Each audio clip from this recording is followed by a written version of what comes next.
So can you see my screen?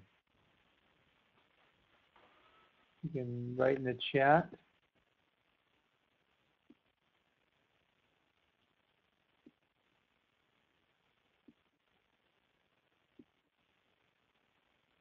Okay, good. We can see my screen. Okay.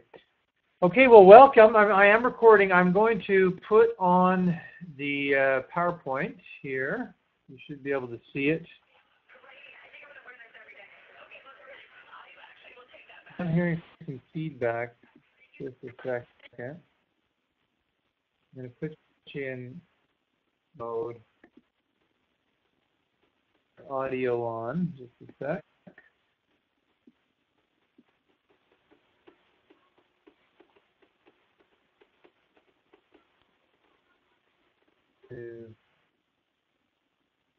Mute line.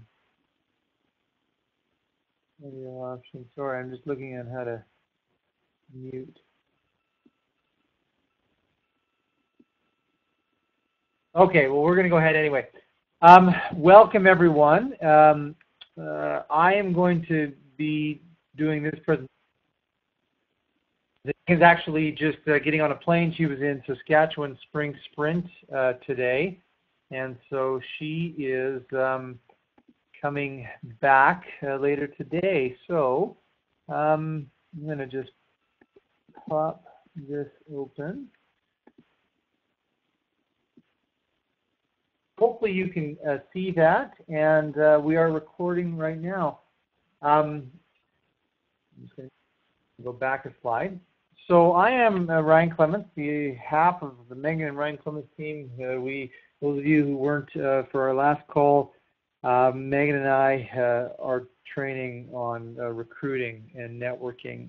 And so this is kind of going to be a build out from the last presentation that we gave. We gave some really just foundational ideas last time, and today going to be doing is I'm going to be getting into some very specific things where last time we trained on the networking and recruiting, it was really a principle-based training, kind of the underlying philosophy of what we believe. Now I'm going to get into some very specific strategies about how to do it. These are all strategies that Megan and I have used, and they've worked with great success. We have been able to recruit several hundred frontlines since we started with Scentsy. So these are tested and true strategies.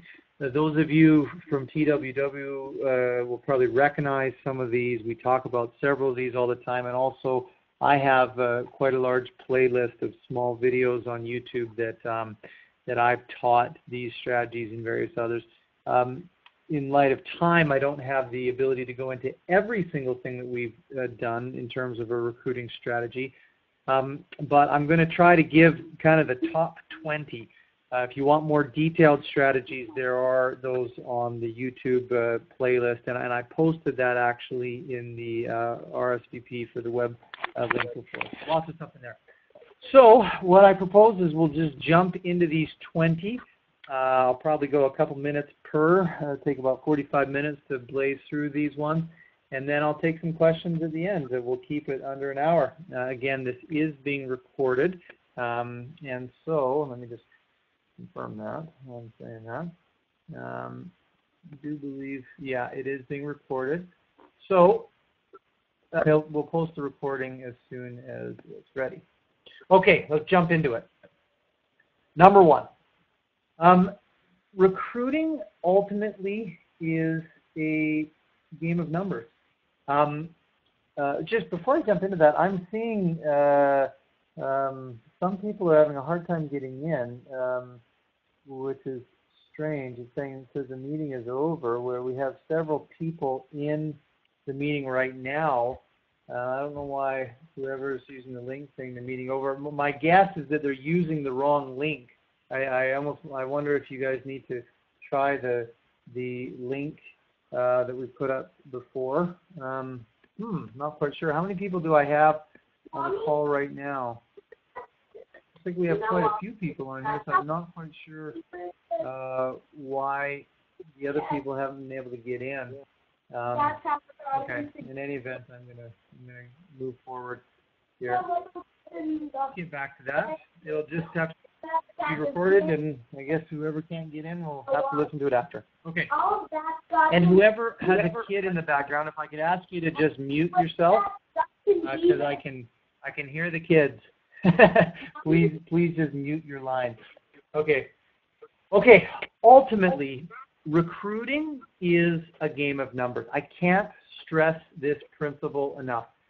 We look for ideal strategies, right? We want to look for the most effective way to recruit, but you can't get around the fact that it is a game of numbers. What I mean by that is there's always going to be a ratio. What I mean by ratio is a 1 in 10 or 1 in 15 or 1 in 20 of the people that you approach are going to say yes. Okay? And you only get to know your ratio after you approach for a very large volume. And so whenever I see someone say that I can't recruit, one of my first questions I ask is, how many people have you actually talked to? Because what I actually find is, maybe it's 20, maybe it's 15, maybe it's 30. Well, you haven't spent enough time to engage the law of large numbers to be able to really find what your ratio is. And so what I like to say is, let's engage a large volume. Let's see what your ratio is, the 1 in how many approaches it takes, and let's work from the back. So if you're looking at a goal of I want 50 frontline or 100 frontline, well, once you know your ratio, you can figure out an estimation of how many approaches you need to take. And you can't get around the law of large numbers. If you want to be an effective recruiter, even if you have the very best recruiters in Scentsy, the top people, get no's all the time. We have ratios.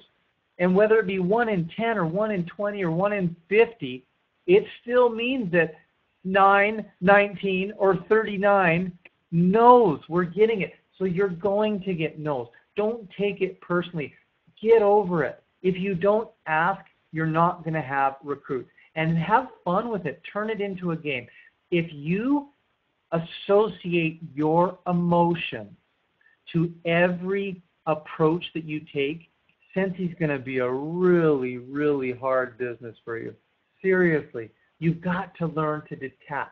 What we coach our team is to, if you go into Costco, right? I'm assuming everyone on the call has a Costco or some type of large store where they give food taste tests, and someone offers you something that you just don't want and you politely say no. Does that person lose sleep and have their feelings hurt? No. So building emotional resilience, understanding that a rejection is not a rejection of you personally, okay? It's just a fact that this business just isn't something that they want. But in order for you to be an effective recruiter, you have to engage a large volume of approaches, and you have to be willing to hear a large number of no's. The people who can hear the most no's and continue going on without getting discouraged and without getting emotionally tied up in how they feel is going to be the most successful. So when I say turn it into game, one of the things I mean is go for no. Try to get a no every single day. Give yourself a prize when you get 5 no's in a week. Flip the psychology on yourself, because remember, it is a long-term approach. It is a large volume game. Okay, so I wanted to really focus on that as strategy number 1. Okay? Strategy number 2, really important one. Now, they're all important strategies, but this one in particular, because I see a lot of Scentsy consultants sometimes go about this one the wrong way, strategically, particularly online. And strategy number 2 is stop being a bulldozer. Your job isn't to convince everyone. Your job isn't to spam the whole world. Your job is to present the opportunity, but we're trying to build positive relationships first. okay? And so the approach of bulldozing, blasting Scentsy, just pushing Scentsy on every single person that you meet isn't always the most effective intelligence strategy. What Megan and I endorse and what we suggest to our team is build relationships first. That's why last time when we trained, when we talked about networking and relationship building first, because that's the most important. When you build a relationship first, the inevitable result of that relationship is people wanting to know what you do, wanting to know what it is that makes you come alive and what your passions are. And that's when you get to share Scentsy. And so the most effective recruiters are actually, it's the combination of a willingness to ask and a willingness to be rejected and a willingness to talk to a large volume of people. But at the same time, trying to build relationships first, not being so driven by their own agenda that they're looking to just bulldoze and blast Scentsy on everyone. Yes, we want to share. Yes, we want to ask.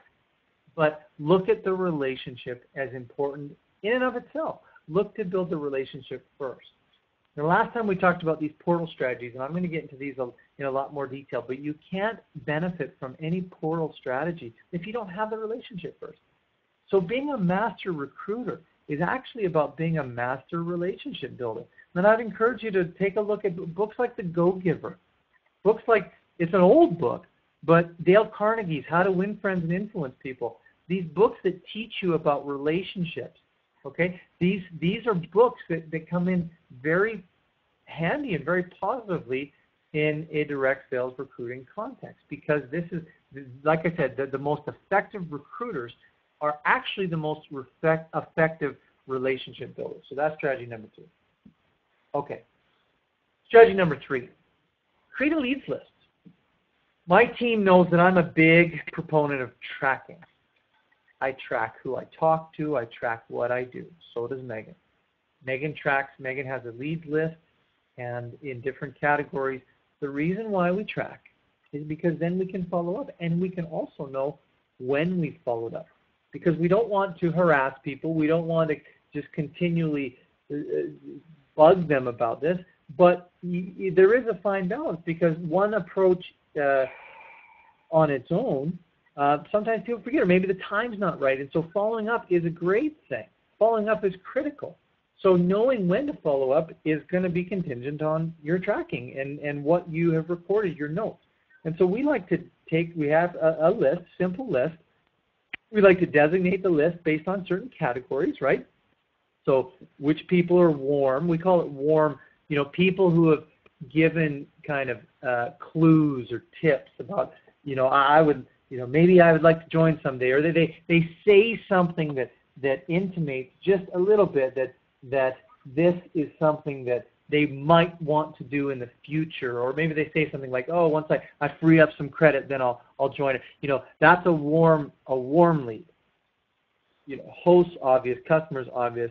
You can create your own categories. It doesn't have to be these ones, but just track it. Keep track of it. Being deliberate is effective. Having intention in your goals is effective.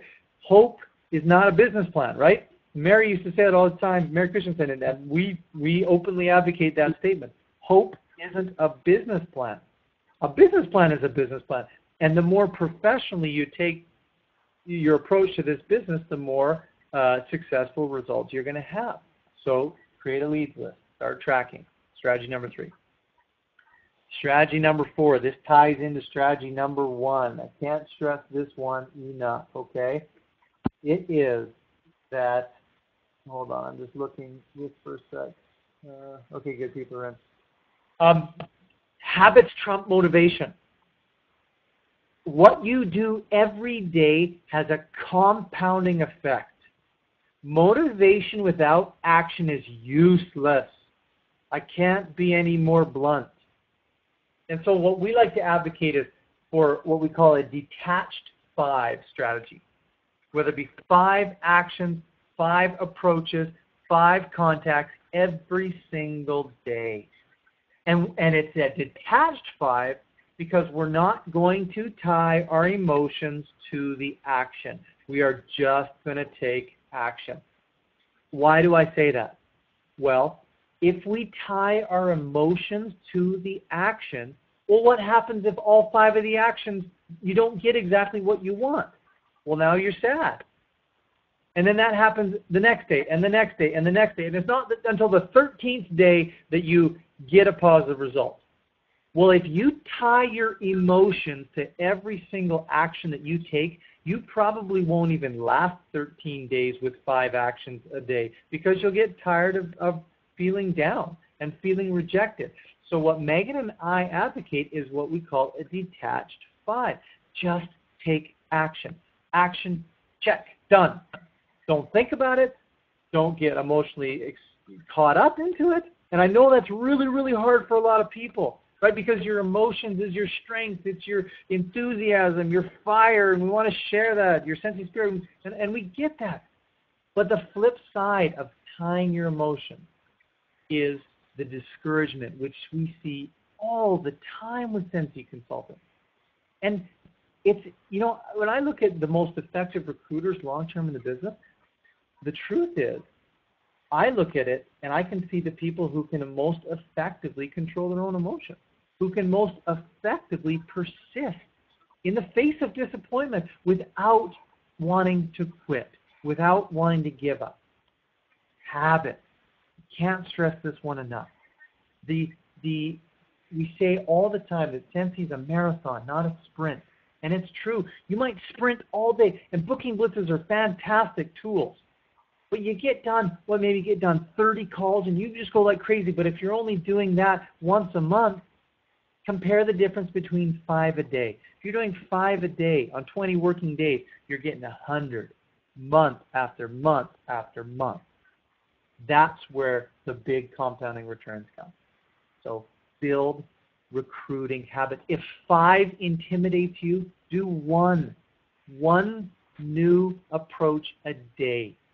That will pay off long term. As simple as it sounds, it will absolutely pay off. Okay, strategy number 5. Don't get caught Scentsy naked. Okay? Keep business cards, catalogs, brochures with you. Scentsy clothes, card vinyl, things on you. And this happens to everyone. It happens to us, and we admit it too sometimes. Like we've had lots of times, Megan and I, where we've had people ask about, why are you traveling, or why are you going on the airplane? Oh, we are consultants for this company, Scentsy. Oh, what's Scentsy? And we reach in and we don't have a catalog and we don't have a business card, and we just kind of look silly. Okay, so we try to prep our bag so we at least have, business cards or brochure or some catalogs, maybe even a recruiting package. I know we've carried that in the past too. We probably don't do that as much as we used to, but at least have some stuff on you so you can speak about it readily. This is simple as it sounds. This is an effective one. Okay, moving on. Strategy 6. Share your story widely. Update your PWS no matter what your rank is. Your story is inspiring. And I want to stress this last part. Avoid the self-defeating reflective. What's the self-defeating reflective? Well, it's basically a phrase that I've created, but I've created it through my observation in working with now thousands of consultants that some consultants believe, and it's a belief that is disempowering, that if they don't have this incredible story, if they're not a superstar director, if they haven't left their job, then their story doesn't matter. And I'm telling you as flat out as I can, that's not a attitude that helps you. And it's not even true. Because let me tell you a secret. This business is about relating to other people. And recruiting is often, more often than you even realize, about someone looking at you and making a judgment as to whether or not you are relatable to them. And so when you put yourself out there, it doesn't matter what your rank is. When you say something like, Scentsy has helped me to overcome my fear, and you tell your story, and you talk about your own empowerment, and you talk about your own confidence. That resonates with people. Your story is effective, independent of your rank. And what me and Megan have seen is our stories changed a ton. Like, as we progress, our stories keep changing, and every time it changes, it's inspiring to different people. So you can inspire and attract people all along the way your Scentsy journey. Don't wait until you're a superstar director to feel that your story is effective. Your story is effective right now. Your story is inspiring right now. There is somebody right now who will look at your story as your story is and say, that is inspiring. And if she can do that, I want some of this too. If Scentsy helps her to have that in her life, I want Scentsy too. Okay? This one's huge. Share your story. We encourage you to put your story inside your recruiting package. Share your story widely. Keep it updated. Put a picture on your PWS. Don't put a warmer. Your face isn't a warmer. Okay? Don't put the Scentsy logo. Put you. Put yourself out there. It's you. When you're recruiting, you are selling yourself as much as anything. I'm going to get into some other details about that, but you are selling yourself. So just do it. Okay, strategy number 7, create recruiting packages. These don't, there's no like exact science about what needs to go in here, but it's a good idea to have. Ideas could be samples, catalogs, brochures, Discover Scentsy DVD, your story, whatever is unique to you. You know, we encourage our team not to duplicate, but to create, right? Like, make it original, make it resounding to you. If you're a crafty person, then be crafty and own it. If you're not a crafty person, don't feel like you need to be. Just do what's authentic to you. But have them. Have recruiting packages so that if someone says, what is it about Scentsy, you have something to share. The other thing I would say is, this has actually been really effective for us, is in our electronic organizing system, we use Dropbox for everything, and I'm kind of an organizational freak, so I have got all kinds, like dozens of different folders, and I save everything, every presentation, every document, everything I write, I save. The reason I do that, not just because I'm an organizational freak, but also because I can be able to grab it for quick use in the future. I have a what I call a shtick.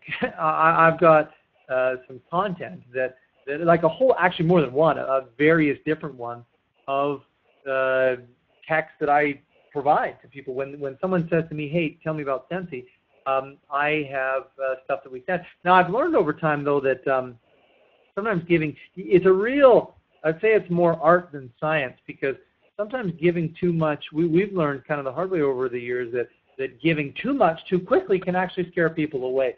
So it's kind of a nuanced art about how much to give. We try to give enough information to be informative, but not to overwhelm them and blast them with too much, right? So you don't, if you're sending a 5-page detailed analysis of everything about Scentsy, you know, you might want to consider the perception of what that looks like to the person receiving it. So I'll leave that one to you. Okay, strategy number 8, friends and family. Our advice with friends and family is to share, but don't push and don't try to convince. And remember that eyes are on you. Social media, personality, I'm going to get into what that means. But, you know, there's a misconception with some people that actually discourages them from wanting to do direct sales. And the misconception is this: people who are successful in direct sales basically harass everyone and, you know, go after, solicit their friends and family, and that's not true. You know, if you look at our frontline, very few of them, there's a few, but not a ton of them, were friends and family before we joined Scentsy. You know, the most effective recruiters in Scentsy are the ones who get outside of their friends and family, and that was our whole presentation last time, right? Like, the entire thing we were talking about was basically saying why you need to get away from your friends and family because your network's not big enough. So don't feel that you have to alienate your friends and family. You don't. You shouldn't. If that's what you're doing, then your strategies are wrong. We need to spend more time getting outside of your friends and family. So be okay to share, but don't push. Don't try to convince. It's a game of numbers. So we've got to figure out ways to talk outside of them. Now, this last part, remember, eyes are on you. Hey, I mean, be very plain here. When I see Scentsy consultants on their own Facebook page dropping F-bombs, doing vents, doing sad face emoticons and dots, I think, my goodness, guys, why? Like, people are watching you. You are an ambassador for Scentsy. Or when I see things like big vents or big complaining about whatever, shipping delay or whatever, I just think, man, you gotta be a little more strategic here, right? People are watching you. Your friends and family are watching you. And you're putting out a message. You're telling a story. Your social media profile is telling a story, okay? And so if you're consistently putting out positive things, uplifting things, you're excited, you're talking about the fun meetings you're going to and the cool trips you're going on, and it doesn't even have to be the incentive trip. It could be just fun team meetings, or you're talking about the parties, you're talking about how much you love what you do, right? That's a very, very different story than someone who complains all the time. And unfortunately, I'll just state it for what it is. Unfortunately, I see consultants, not infrequently, who will put things on their social media profile, and I just think, my goodness, you are really hurting your recruiting ability by doing that. So just remember that, okay? And you don't have to be fake, but just remember, you're as an independent consultant, you are a walking, breathing business right now.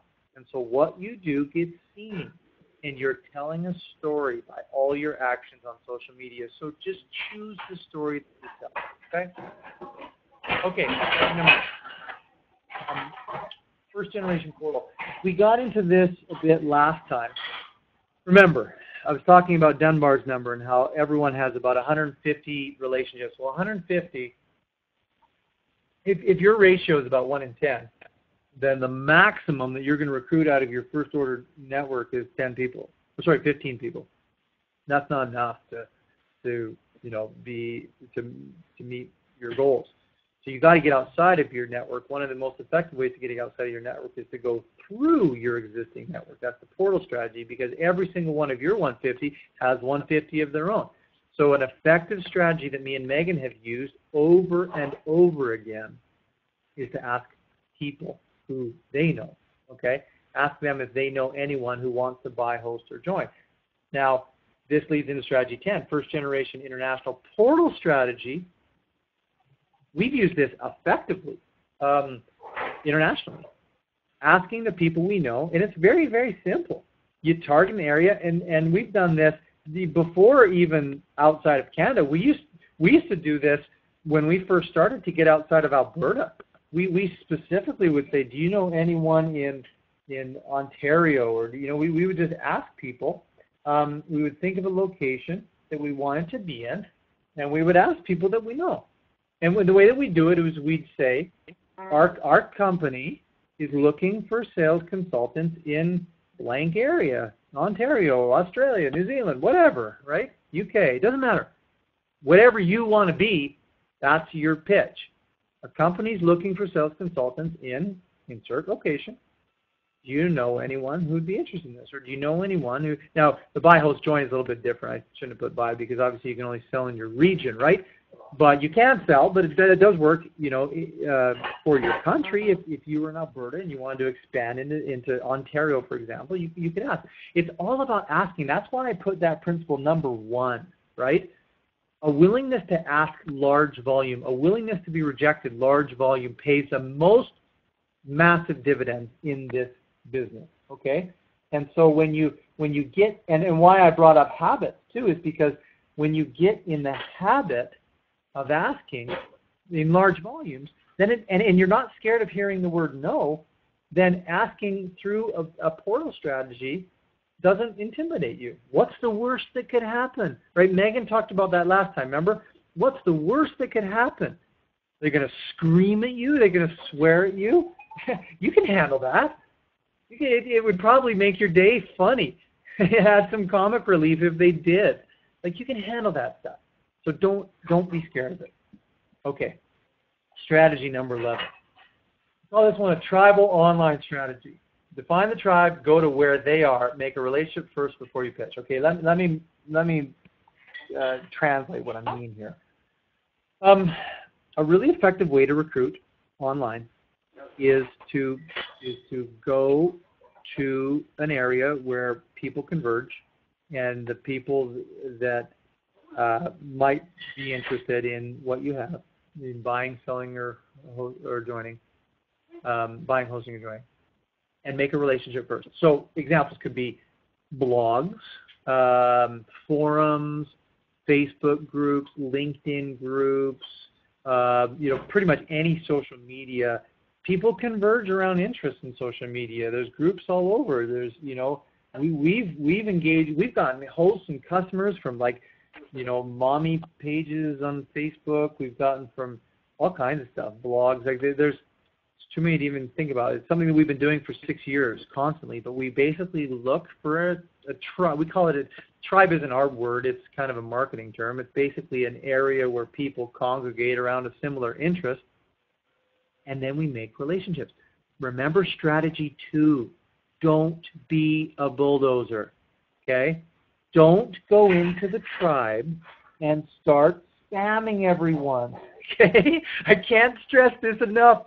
This gives Scentsy a really bad impression with some people. Don't join a tribe to spam people. Join a tribe to get to know people.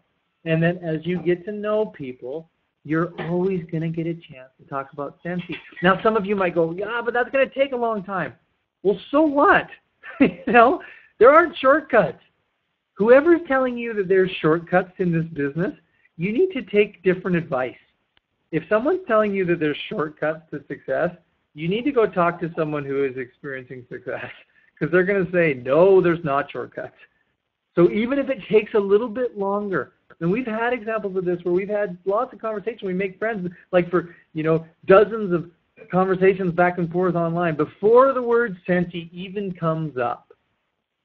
But when it does come up, we've actually have a relationship. So now we're talking to more receptive ears. When you go into a tribe and just start blasting everyone and spamming everyone, everyone shuts down. No one likes to be sold to. Think about yourself. Nobody likes to be sold to. So remember, be a ninja, not a bulldozer, okay? Strategy number 12. Expand your visibility and then use a portal strategies. You've got to get outside of your network. You've got to get outside of your friends and family. You've got to get outside of your town. And there's a whole bunch of ways to do that. And we have done all of these things, okay? You can join associations, you can volunteer, community groups, church groups, career fairs, public speaking. Me and Meg do tons of that, writing articles, blogs, do seminars, create a meetup group. There's lots of different ways. Go buy the book, Never Eat Alone. There's 400 pages of ways to expand your network. You've got to turn that 150 network into 1,000, okay?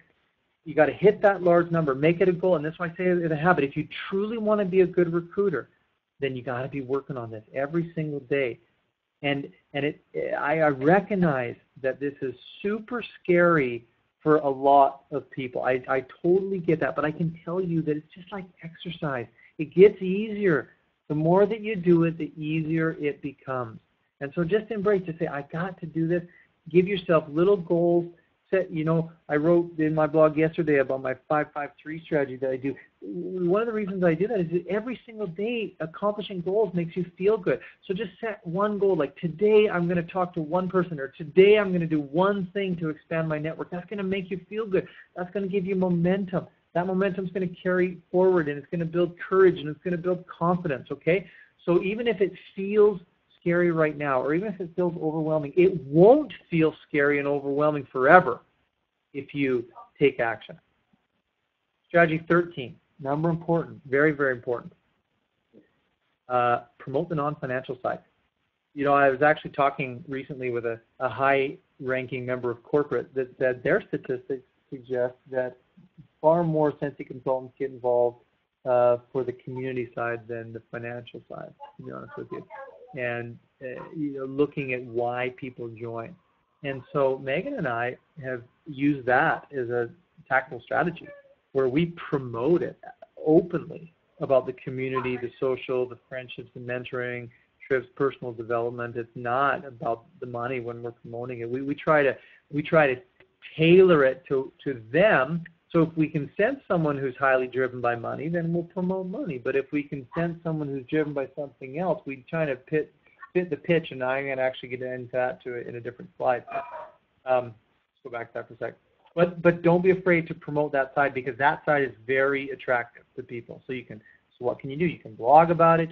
You can do videos about it. You can just talk to people about it. In your own story, you can talk about these elements of it, right? You know, lots of different ways you can do it. Okay, strategy 14.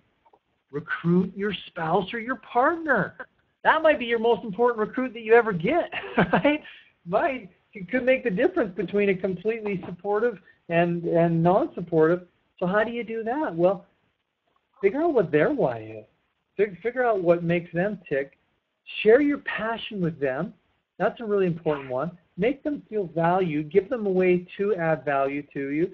You know, try to, one of the best ways sometimes to recruit your partner or spouse is to earn an incentive trip or two, because then they come to there and they're like, man, this is awesome. It's funny, I've had so many conversations with other guys that I met for the first time at an incentive trip, where their first Scentsy experience is coming to an incentive trip, and I meet them there and I talk to them, and it's great, because it's like they're kind of quasi disinterested or passive towards it until they get to go on this fancy trip, and they're like, hey, how do I help? I want to go on these trips again. So, you know, we want integration, not conflict. For a lot of people, that's going to just involve a lot of communication and a lot of honesty, where you're going to have to sit down with your partner and you have to say, you know, this is really important to me, and I would love it if you could get involved in whatever way you feel you would like to get involved. And if they want to get involved in intense detail, we actually have training videos. I got a video on YouTube about how spouses can contribute. If they don't, well, that's fine. But we want to move them from there. There's kind of three varying stages. There's the disinterested negative to the neutral to the positive. We want to move it from neutral. We want to move it away from the negative for sure, and as far as we can into the positive. Okay. Strategy number 15. Megan's a pro at this one. Don't do a party without a pitch. Start every party with a pitch. You're not harassing, okay? You're not convincing, but you're stating. Okay, don't do a party without at least stating the business opportunity. Okay, and then the second part of this is what I say, realize the pitch without saying anything. What is that? Ask yourself this question. How easy does it look to do a party? The next party that you do, while you're setting up the party, I want you to be thinking about this. Say, does this look easy? Because if it looks really stressful, if you're slogging in box after box after box for your parties and you're stressed and everyone can feel your stress, that's going to signal you're probably not going to be a really effective recruiter in your parties. Okay, but if you're having a great time and you love what you do and you tell people it's the best job ever, right? And the parties, you're able to keep it to maybe one tote or one bag or something, and it's simple and it's fun and everyone has a good time. Well, people, that's the pitch without saying anything. People are looking, people go to those parties and they might be interested in joining, but they're asking questions to themselves without even asking questions to you. They're asking questions of, do I even want to do this? And before they even say a word to you, they're going to be analyzing you, and they're going to say, what is she like? Is she enjoying this? Does this look easy? Does this look like something I can do? Does this look like something I want to do? They're going to be giving themselves all these questions. So remember that, okay? Remember that you are a living, breathing, walking advertisement for your business, okay? I brought this up on the social media. I'm going to bring it up again because if you master this point, it goes a long way to being a good recruiter. You're a living, breathing, day-by-day advertisement. So if you jump on Facebook and drop F-bombs and start venting, that's the advertisement. If you're super positive and love what you do, that's the advertisement. And it goes with you, okay? Strategy 16, Hostess Coaching. The more people you get to your parties, the larger potential recruiting base. So take the time, work with your coaches, or work with your hostesses. Coach them on marketing. Coach them on how to be successful. Don't just leave it to them and then just wait till the day that comes and then just show up and then be sad when no one's there, right? Work with them. Coach them. Help them. Give them strategies. Give them ideas. There's lots of resources in the training center on hostess coaching. This is something that's been talked about lots over the years in Scentsy. So you can find, talk to your director, talk to your upline, go to the training center and just do some digging. You'll find lots of stuff on hostess coaching. This is something that leads to recruiting. Strategy 17. This is one that is hard for a lot of people, but it can be very, very effective. Assume there's a recruit at every fair party, and your job is just to find them. Okay? So if you go in with a mindset of, I know there's someone here interested. My job is to find you. Whether or not that's actually technically true, just pretend it is. Because if you do, your mindset is positive, you're alert, you're watching, you are sensitive to the cues, right? Like I wish Megan was here because she has some real specific training on the non-verbal cues, right? I've heard a training, I'll just tell you the training she talks about. Megan talks about non-verbal cues. So if someone's like hanging around you a lot or looking like there's you can gauge and it takes some time to become really good at this, but over time, if you're alert and watching people, you can see these non-verbal indicators or non-verbal expressions of interest. And then what you need to do, because not everyone will be courageous enough to go and talk to you, but they've given you the non-verbal expressions of interest. So if you see these nonverbal expressions of interest, then you need to be the one who's courageous to go up to them, engage a conversation, see if they would like to learn more. Have a sign-up list for them. So if they're hanging around, they can at least sign up. So those are some strategies to do at a party. Okay, moving 3 more, and then we'll open up for questions.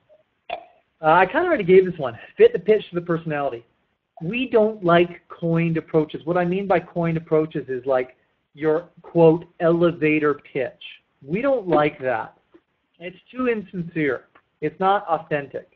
Okay? It might be easier. It might make you more comfortable at first, but and if you have to do this at first, then that's fine, but try to get away from it as quickly as you can. Try to get comfortable on your feet where you can talk to people because you want to be listening. You don't want to be the one just talking the whole time. You want to ask questions. You want to see what makes them come alive. You need to kind of find their triggers, right? So if you can find their triggers or maybe community or maybe the social side, well, then you can talk about how Scentsy fulfills that. Or if a trigger is a trip or vacation, well, you can talk about that. You got to tailor the pitch to the personality. And that's why, again, I stress, like, being a recruiting master is about being a master. It's about understanding both verbal and nonverbal cues. And study this stuff. Take it seriously. Be a pro in your business. Study books on relationships. Study books on how to, nonverbal cues. Take the time to educate and work. Success doesn't come for free. There's an investment of time, there's an investment of courage, and there's an investment of effort. And so the more that you can study and become better at understanding people and listening and being able to have conversations, the more effective you'll be in your recruiting. Last 2 strategies, these are kind of fit the pitch to the personalities. Now, these are kind of generalizations, but we have seen that they do have some applicability. Gen X and baby boomers tend on the averages to be more interested in things like security, second income, flexibility, and working from home, balancing family and career, whereas Gen Y and millennials tend to be more tied. They like concepts of freedom, autonomy, life control, personal meaning, empowerment. So these are things in the back of your head, again, fitting the pitch to the personality. Now, I recognize some of these last strategies are kind of advanced level.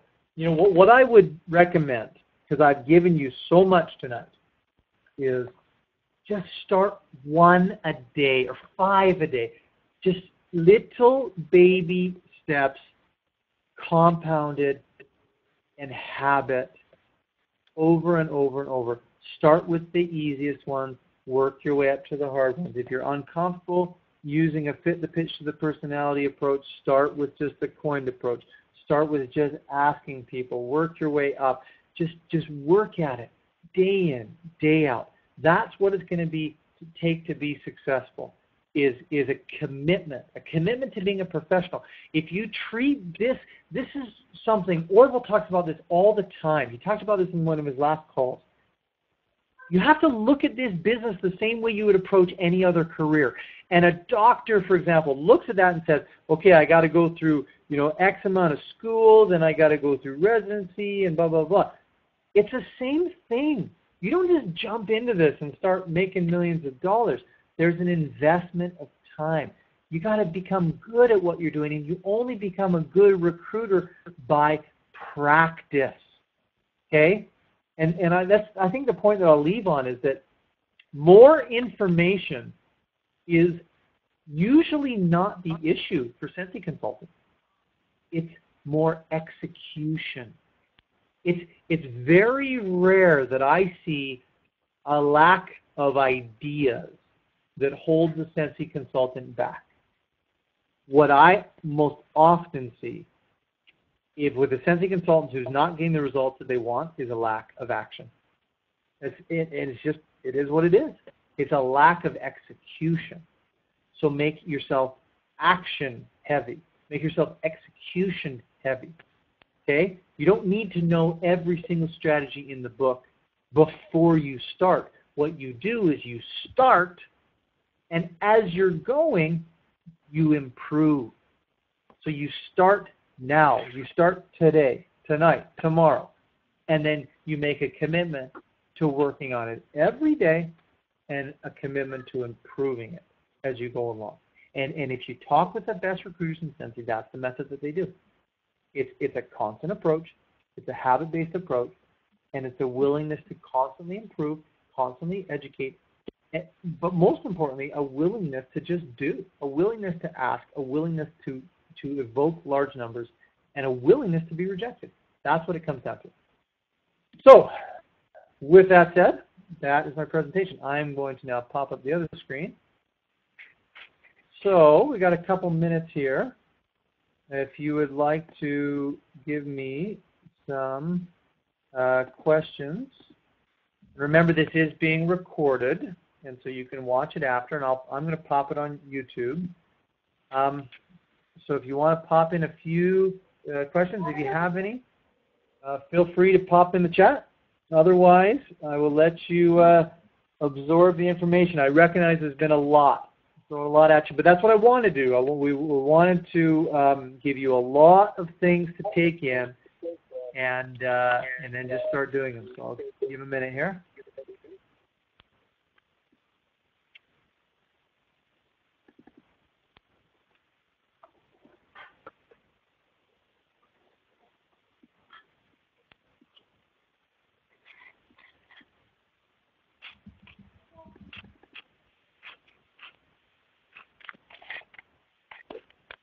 Okay. Looks like we don't. Anyone have any questions? I'll just give one more minute here, and then we will end it. Appreciate you turning in. And that's good. Okay, everyone, have a wonderful night, and we will post this. I think I just saw one. The first group coming on Friday. Can't wait. Thanks. So, okay, good. We will post this as soon as it gets ready. Thanks for tuning in.